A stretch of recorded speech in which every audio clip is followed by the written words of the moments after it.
precious relics give us glimpses of the people who once lived here, a people who survived, often against extraordinary odds. When I studied to become an archaeologist, it was the sheer challenge of understanding this ancient world that attracted me, and the legacy that its people left behind.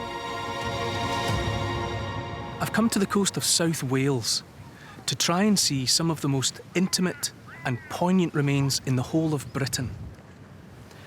Out there, beneath the waves, are a few of the most fragile and fleeting traces imaginable of a group of hunters who came here 8,000 years ago.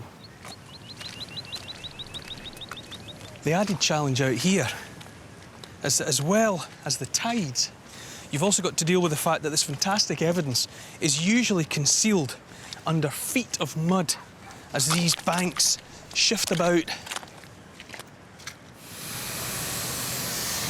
So we've got a footprint there. You can just see the big toe, the heel, emerging from the mud. With the side of the foot, the heel prominently marked, the arch of the foot, and then the big toe and the rest of the toes. So rather than being a depression, the way they've been preserved is gradually filling the print with material. So they appear almost as a mould of the original footprint. Yes. That's one of the best things I've ever seen. I knew about them, but until you see them, it just doesn't seem possible. What have we got here, then? The prints reveal men, women, and children. An entire group of nomadic hunter-gatherers. That's not a fossil of that person that day. That is the very day. But what's interesting here, of course, is that these are very obviously part of a trail. There's another print there, rather poorly preserved one. That would be the big toe there. Yes, and that's the ball of the heel. That's the right foot of the same person, isn't it? These were people who relied utterly on the natural resources of wild plants and the animals that lived alongside them. If you were to be offered the chance to live this life, would you fancy it? Is it an easy life? They were subject to the natural hazards of the environment, the bad season, the harsh winter, the year when the fish simply didn't turn up. So there would have been times when these communities were under extreme pressure and extreme difficulty. 8,000 years ago, right there.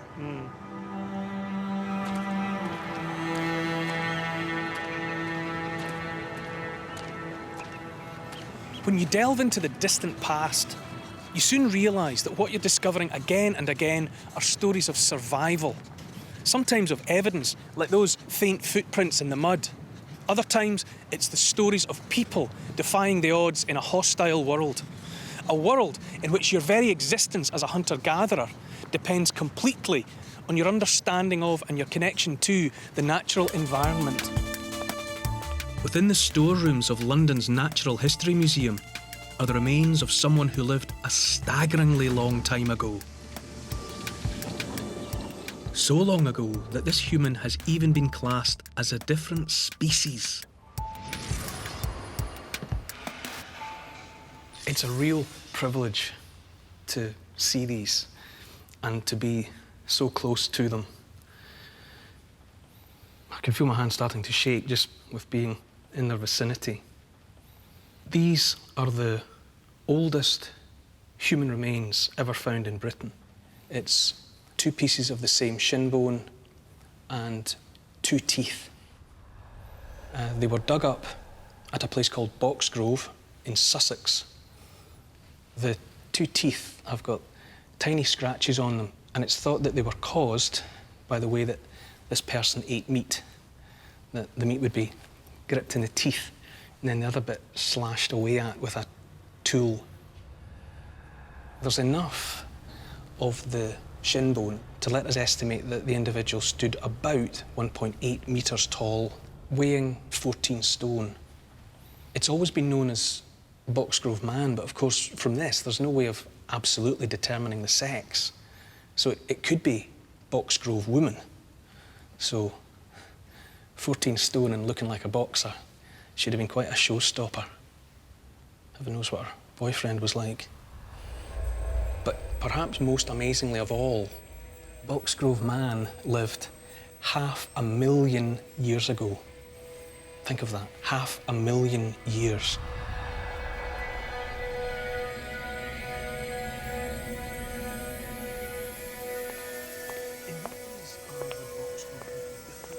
Chris Stringer is a world expert on our ancient human ancestry.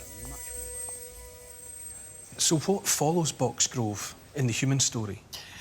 Well, about 100,000 years later, at Swanscombe in Kent, we've got these human bones, the back part of a skull, beautifully preserved, but it has one interesting feature here. That little depression is something we find in all the Neanderthals.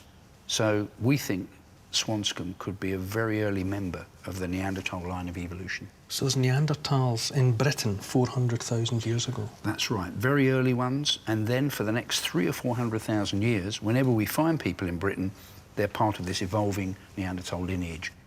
And it was tools like this that they were making? Absolutely, yes. This is a hand axe, one of tens of thousands that have been found in the gravels at Swanscombe.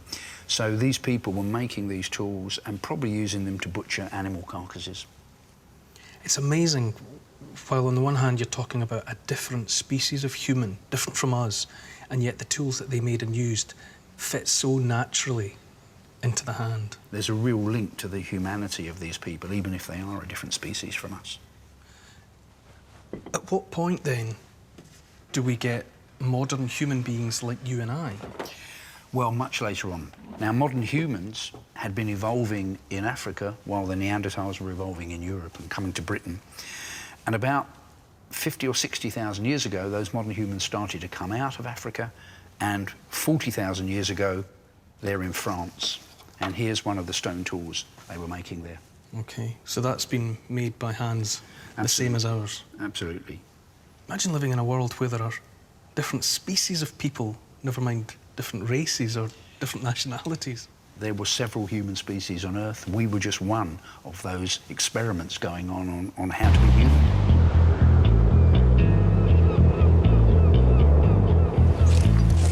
Buckland didn't know it at the time, but he was about to discover more than some ancient animal bones.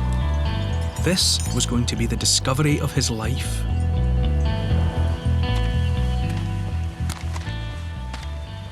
Entering the cave would have been fantastically exciting for Buckland. As soon as he crossed the threshold, he'd have fired up his lamp, and then, a good scientist that he was, he'd have begun to make a careful assessment of everything he could see, the whole scene, and all of that he recorded in meticulous detail. This is a book called Reliquiae Diluviani, Relics of the Flood. And this volume is one of just a couple of copies of the first edition still in existence. It contains within it a depiction of the scene exactly as Buckland saw it and then drew it.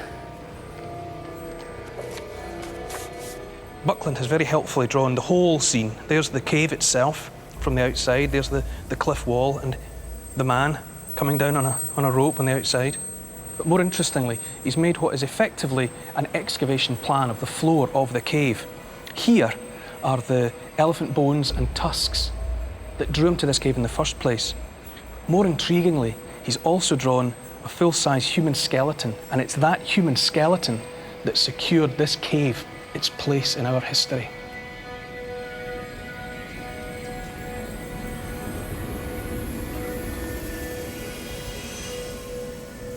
It was Buckland himself who discovered it, uncovering it from beneath about 6 inches of earth, right here, where I'm crouched down.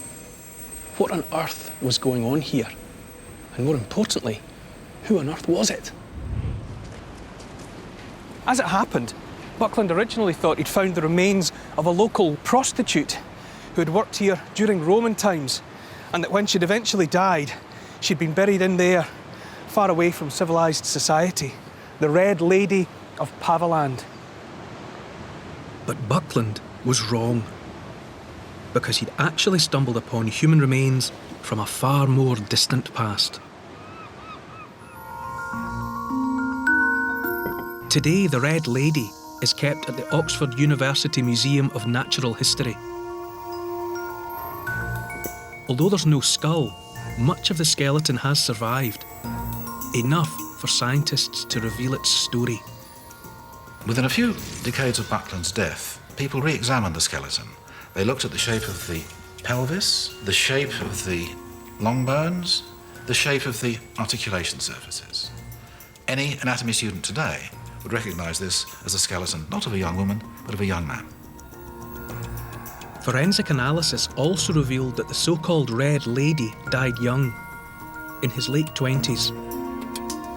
But most importantly, his bones could also reveal just how long ago he lived. All plants and animals on Earth build themselves predominantly out of carbon. A tiny proportion of that carbon is radioactive carbon, or carbon-14. When an animal dies, the amount of carbon-14 begins slowly to decline and degrade away. This process, called carbon dating, used a tiny amount of bone from the Red Lady. Carbon atoms from the bone gave scientists a date for when he was alive. An astonishing 33,000 years ago. These are the remains of the very first modern human known to have inhabited our land. 10,000 years ago, there was no Isle of Wight. It was part of the English mainland to the north and still joined to northern Europe and France to the south. And all of that out there, the Solent, was dry land. Which should mean out there underneath the water are the relics of a lost world and of the people who lived on it.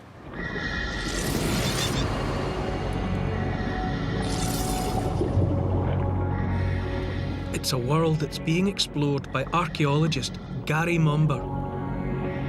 And I'm going to join him.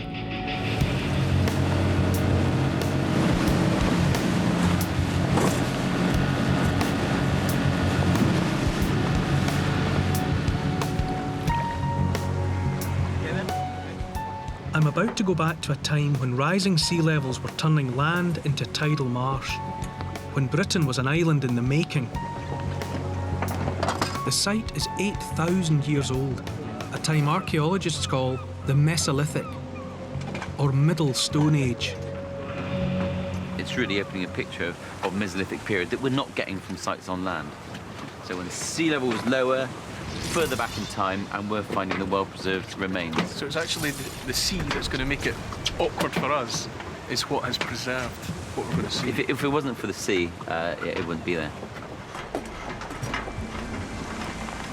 We're doing a final diver check. Everything okay? Divers ready for the water?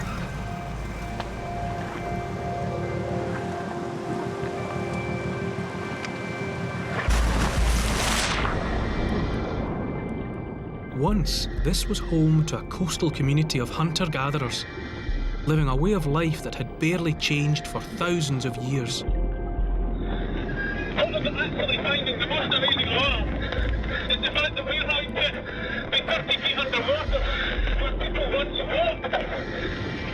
Yes, where people walked and lived and perhaps stayed for a while.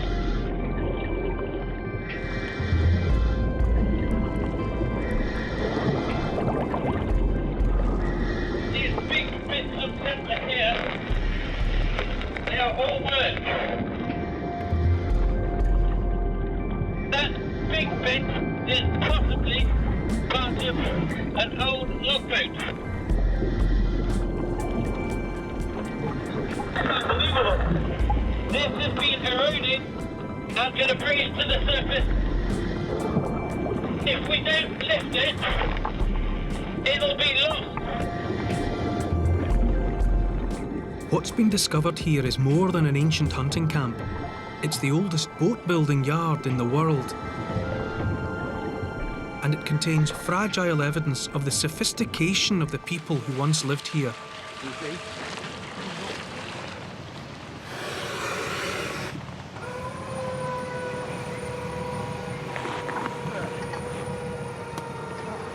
That's fantastic. It was. I could stay down there for hours when it's like that. So this piece of timber is how old? Well, How long is it since it was worked? It's over 8,000 years old.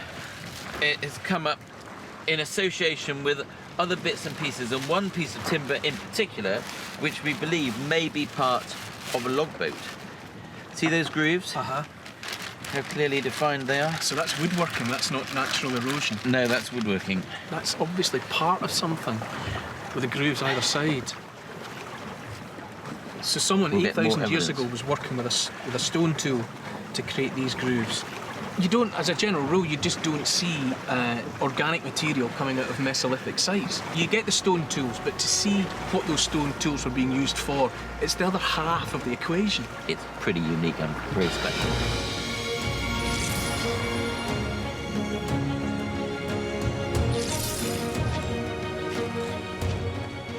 These weren't erected by Neolithic farmers, but by Mesolithic hunters, just as the first farmers started appearing on their doorstep. This place is just extraordinary. I've known about it for years, I've seen photographs of it countless times, but this is my first visit. And the impact of the stones is just breathtaking. Everywhere you look, there's more of them. They're in every direction, line after line of them. When you look at any one of them, they weigh at least tens of tons. Some of them look as if they weigh even more.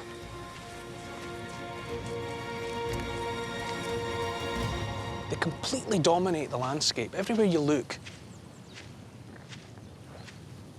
We use extraordinary to describe a lot of things, but a place like this really deserves the word.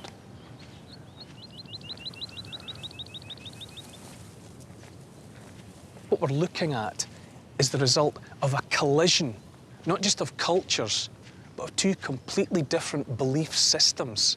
All of this might be the result of a monumental tipping point in human history.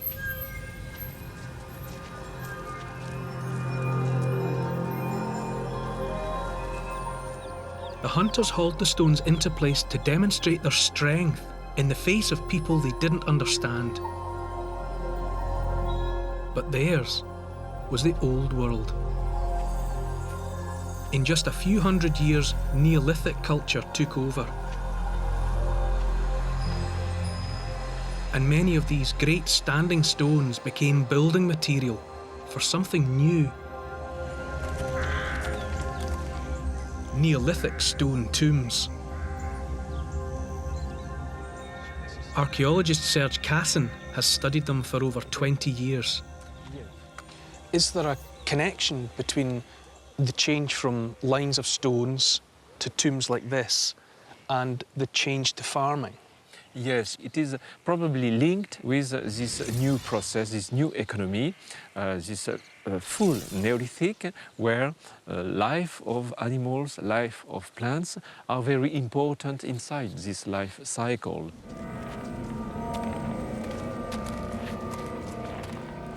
Inside one tomb, excavated by Serge, this decisive fork in history is marked by some remarkable rock art.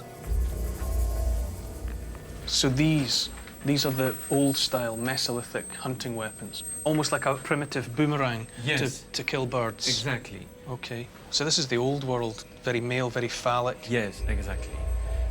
One carving in particular brings it all home. We can observe now carvings. So it's another throwing stick. Yes, the Throw same stick. shape, the same weapon, the same representation, and under we have the Polish axe from the Neolithic period with his handle. So this triangular shape, Yes, that's the Neolithic exactly, axe. exactly. So you've got the new technology of the axe on top of, and even cutting into Yes. the old world of the Yes. throw stick. So this is almost the moment, or it's depicting the moment when the old world and the new world collide. And after that collision, the new world is dominant over the old. Exactly. The Neolithic revolution changed our mindset. Not only towards work, but the idea of the land and our relationship to it. It changed our beliefs. And evidence of these new beliefs can be found in massive stone tombs, some of which mark our countryside even today.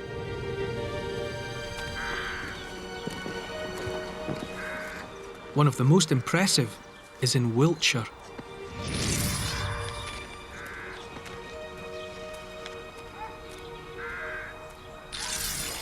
This great long mound was created by digging thousands of tons of chalk rubble from ditches on either side.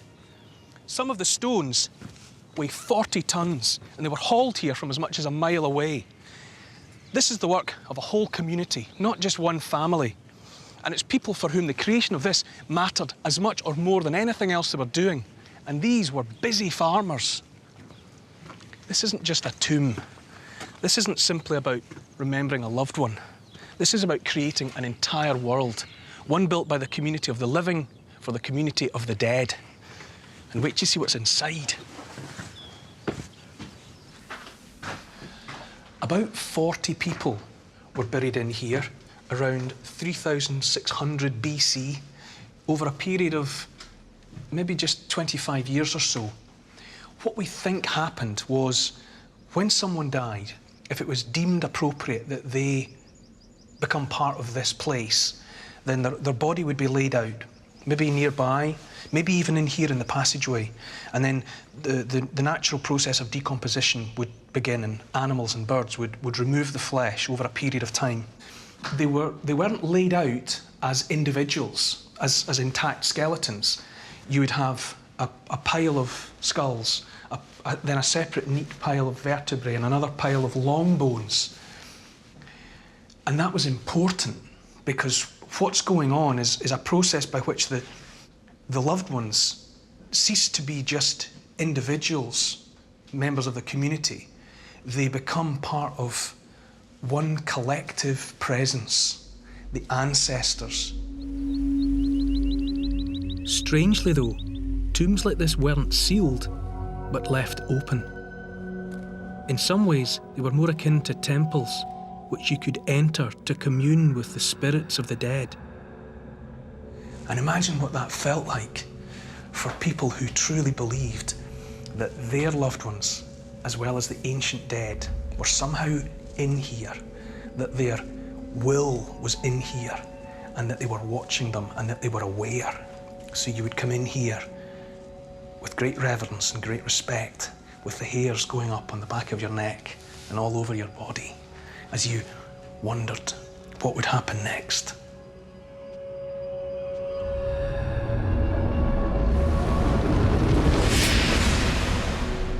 But these great structures also had an earthly function. All around us is rich and fertile farmland, highly valued. By building this here, the people are laying claim to it. This long barrow forged a permanent link between the community, their ancestors, and the fields they had farmed for generations. This is about the arrival of something new in our history, the concept of ownership.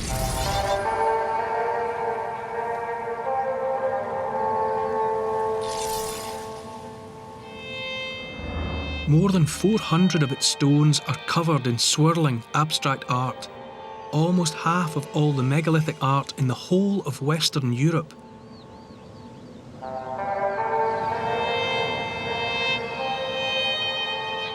This is where the precious mace head was found. And it wasn't the only spectacular discovery.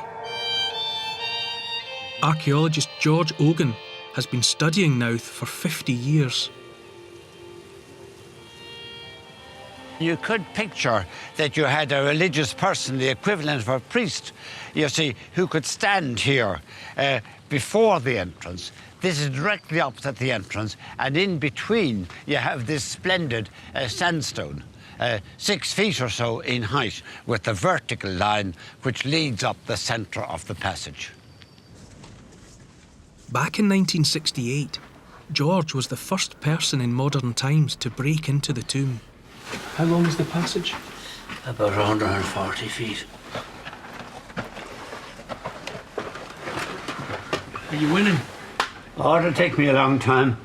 No hurry.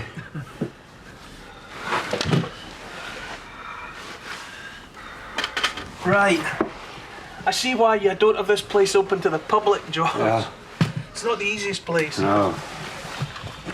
Now, oh my. I say. Look up. Now that's a bit good. And this is as it was. This hasn't been reconstructed. Oh no, not at all. What was it like the very first time Like this. you came in here? But how did you feel to be the first person in yeah, goodness knows how long? Well, it was unbelievably exciting.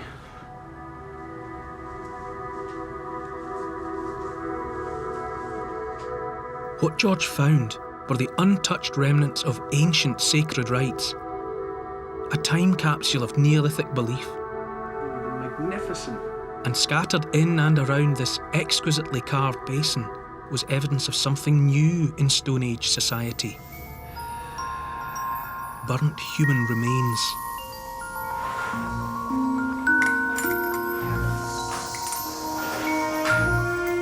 These are some of the earliest remains of ritual cremation ever found. Well, the skull is the easiest to find because the skull is very distinctive. It has an inner layer and an outer layer and a bit of spongy bone in between. Although only fragments survive, under expert eyes, these remains reveal a wealth of information. Some areas of the skull are more important than others, and this part in particular is called the petrous portion of the temporal bone, and it survives very well because it's thick. And from this I can identify which side of the skull it came from. So it's useful in determining the number of individuals, because if I've got two left temporal bones, then I've got two different individuals. Forensic science reveals that Knowth contained over 100 cremated bodies. But those cremations were accumulated over centuries of use. The radiocarbon dates showed that was over approximately 300-year time span. And that works out at one cremation every 2 to 3 years. So therefore, cremation wasn't that common. What Laureen Buckley's work shows is that the new practice of cremation was unusual. This rarity and the discovery of the Knowth mace head suggests that it was an honour reserved for only the very highest levels of late Neolithic society. You all right? Yeah, lead on. Okay, here we go. Alison Sheridan, a specialist in prehistoric artefacts, is showing me one house that's so well preserved, people aren't usually allowed inside. Gosh, it's not the easiest place to get into, is it? No, but it's cosy. So what would life have been like for Scarabray residents, do you think? It would have been pretty comfortable by the standards of the age, because you've got this wonderful central hearth. So it may have been dark because of the roof, but it would have been warm. Okay. They've also got convenience. They have a toilet. How do you know that's a toilet and not a storage space? Well, there's actually a drain underneath it, and actually they did find poo. Oh, really? Oh, so the hard evidence is there? Yes. Remarkably, these houses also contained artefacts, the precious possessions of the people who were living here 5,000 years ago.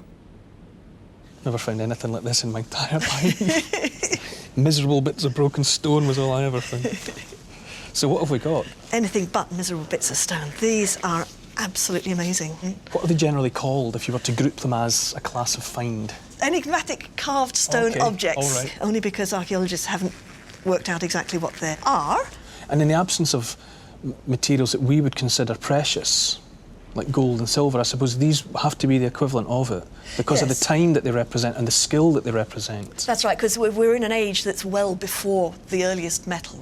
Yeah. So the stone itself is not intrinsically valuable, but as an object, it meant a lot. And what about the rest of them, these pieces of jewellery or...? Yeah, in fact, they found something like 8,000 beads in this structure. In this house? Yes. Right, so on a very practical level, it says that someone's got the time to do this, rather than being out growing, herding, whatever. Someone is able to set aside part of their day or maybe all of their time to specialising. Absolutely, and being provided with everything else they need by the rest of the village. That's right.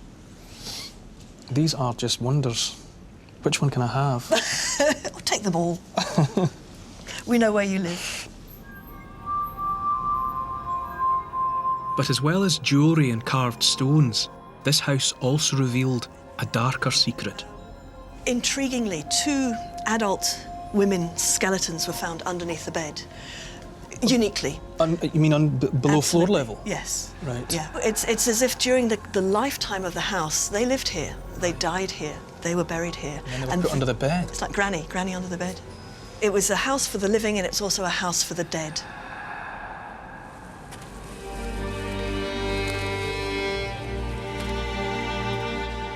The precious artefacts and the presence of human remains might mean that these houses were special. No one can be sure, but the people who lived here might not have been ordinary farmers, but some of the earliest priests of a new religion.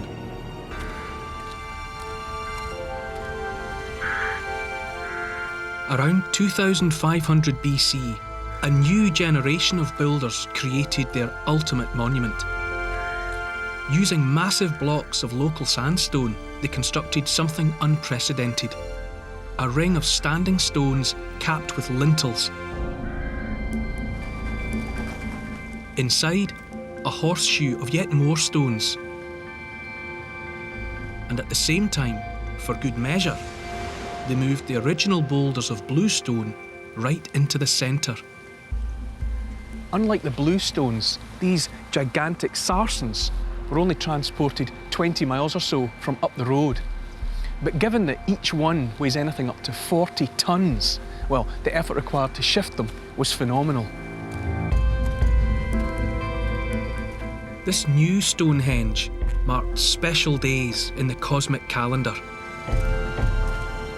Spring and autumn, as well as the well-known alignment on the midsummer sunrise.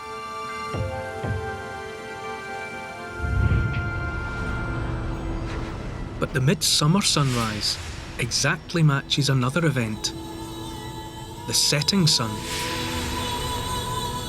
At midwinter.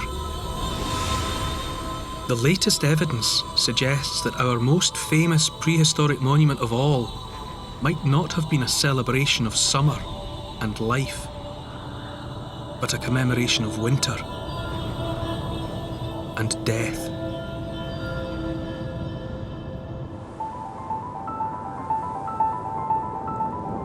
Like the Orkney monuments, Stonehenge is not alone.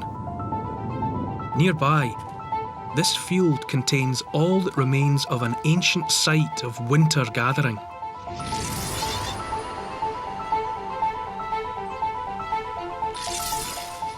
Have a look at these. Animal bones and teeth. Just a sample, really, of the thousands of animal remains found scattered all across the site. These are pig bones. Piglets are usually born in the springtime, and the vast majority of the pig remains at Durrington Walls show that the adult animals were slaughtered at around 9 months. That's in midwinter.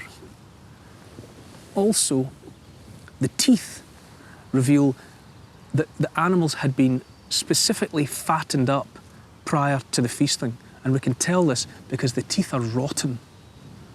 What we have here isn't just casual feasting. This is one final commemoration.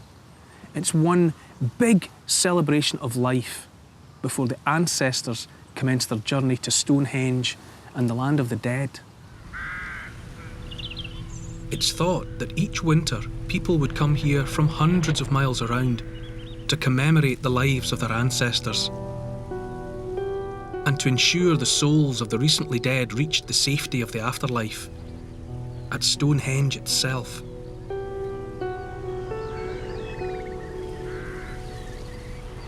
I think it's fascinating that everyone believes they know Stonehenge. It's like the Mona Lisa or the pyramids.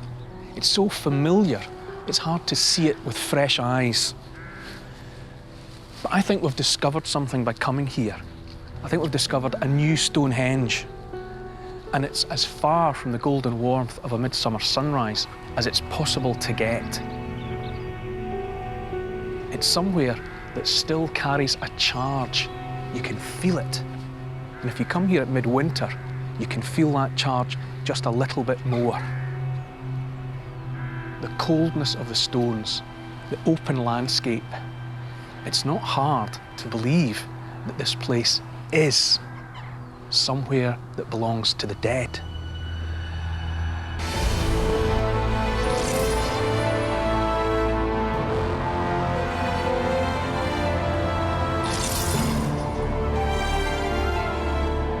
Britain, 2,500 years BC. This is the height of the Stone Age. People live by farming the land, growing crops, keeping animals. There's little evidence of fixed villages, permanent settlement. Instead, they seek out fresh grazing land and fresh soil, season by season. Everything they have, clothes, tools, food, is gathered from the world around them. One material lay at the very heart of their world, as it had done for thousands of years. Flint. And it was needed in vast quantities. Look at this. It's a moonscape of deep hollows and depressions. There are literally hundreds of them.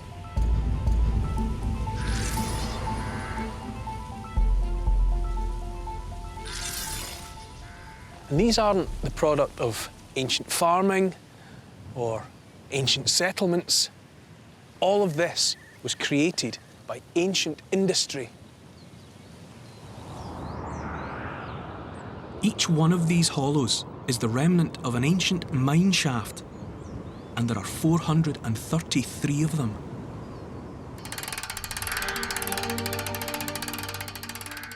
Some of the mine shafts have been excavated, so it's possible to enter the very ground that was worked by our prehistoric ancestors. It's a bit deeper than I thought.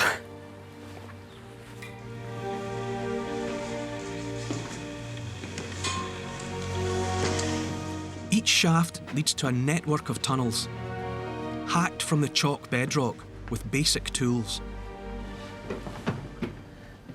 This is red deer antler, hunted or collected in the forests above, and then it's been used, just as the shape suggests, as a pick.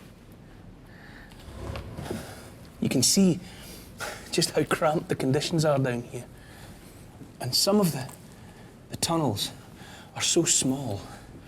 It's believed that as well as men working down here, there must have been children, because some of the spaces are just too small to believe it was grown-ups. Now, here's what all the effort is in aid of.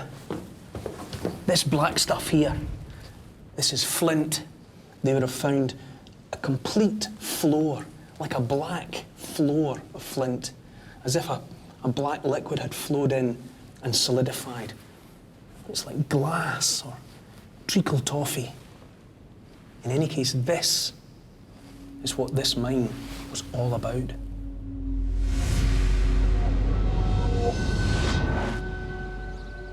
Flint, the lifeblood of the Stone Age. If you were going to fell a tree, build a house, shape wood, make a dugout canoe, you needed an axe like this.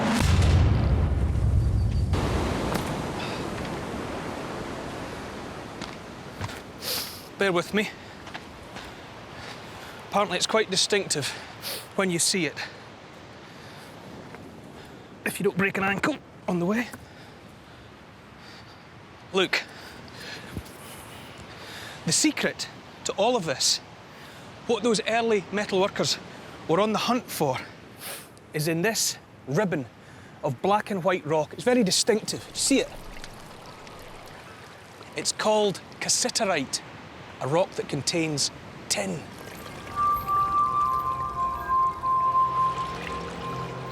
Britain had been a latecomer to the Copper Age, but the discovery of local tin, a much rarer metal than copper, was to propel Britain to the very technological forefront of Europe. And if you were very lucky, you'd find something like this. I wish you could feel it. It looks like any ordinary pebble, but trust me, it's as heavy as a cannonball. And when you extract the tin itself, it's as beautiful as silver. And this is an ingot of tin. It's very lovely. They say that if you bend it, it crackles. They call that the cry of tin. But more importantly, if you have copper and you add this, you transform it into bronze.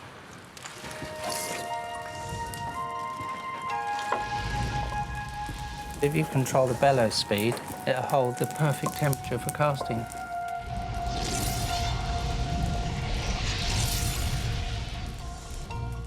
With just the right mixture of copper and tin, metalworkers could create an alloy that was hard enough to make useful tools and weapons.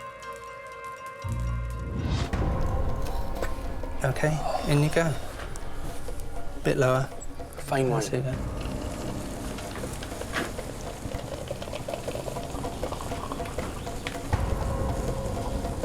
That's it. Well done, gentlemen. Look. Amazing. It's like blood, better than blood. OK, that's good. Lift it up a little bit. That's it. We're there.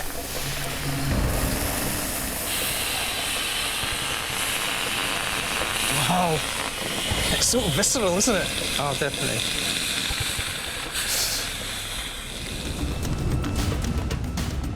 The moment of truth.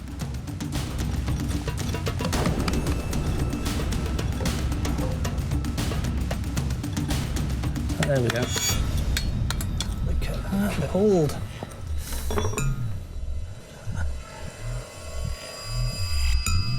That is amazing. Look at the colour of it. You impressed? I'm deeply, deeply impressed. Look at that. Yeah, it even makes a ring. It's a very hard piece of bronze. Just amazing. From liquid fire to a metal sword in a couple of minutes. In 1992, while this underpass was being dug, the evidence emerged from the mud. Incredibly, they found a boat, a big wooden boat, buried 20 feet underground, down here. It's hard to believe, surrounded down here by all this concrete and these painted tiles. But 3,500 years ago, the boat came to rest and was gradually buried under layers and layers of mud.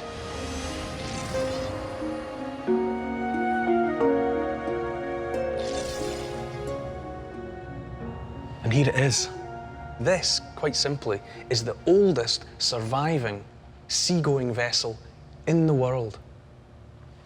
It's absolutely fantastic.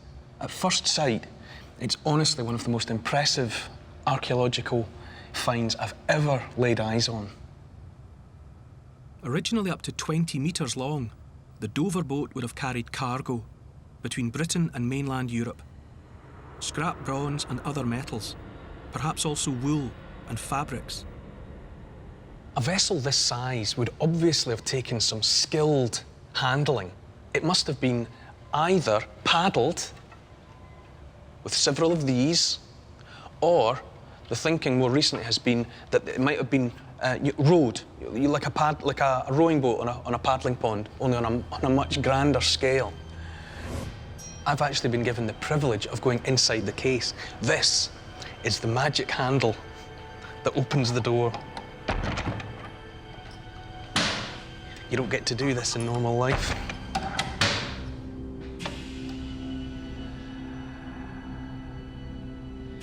There's a real atmosphere in here. I don't know if it's just the case, but it's almost like being in here with someone rather than just something.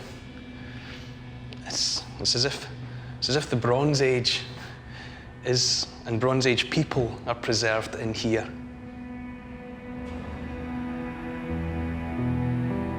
The boat's construction relied on the expert skills of carpenters using bronze axes. Its hull, 4 enormous planks sewn together. These are twisted yew branches, they're called withies, and they've been used like thread or cords, so that the pieces have been stitched together, almost as though, rather than wood, it was made out of skin or cloth. It's the sort of technology. It's been sewn together just on a kind of a giant scale. Close up, there's a detail that reveals how this boat ended its days. It was in good nick, but at some point, people have decided to put it beyond use. It's been scuttled, if you like. You can see at certain points where the withies, those twisted yew branches, have been cut deliberately. So for some reason, it was thought appropriate to put this boat, this perfectly functional boat, beyond the use of man.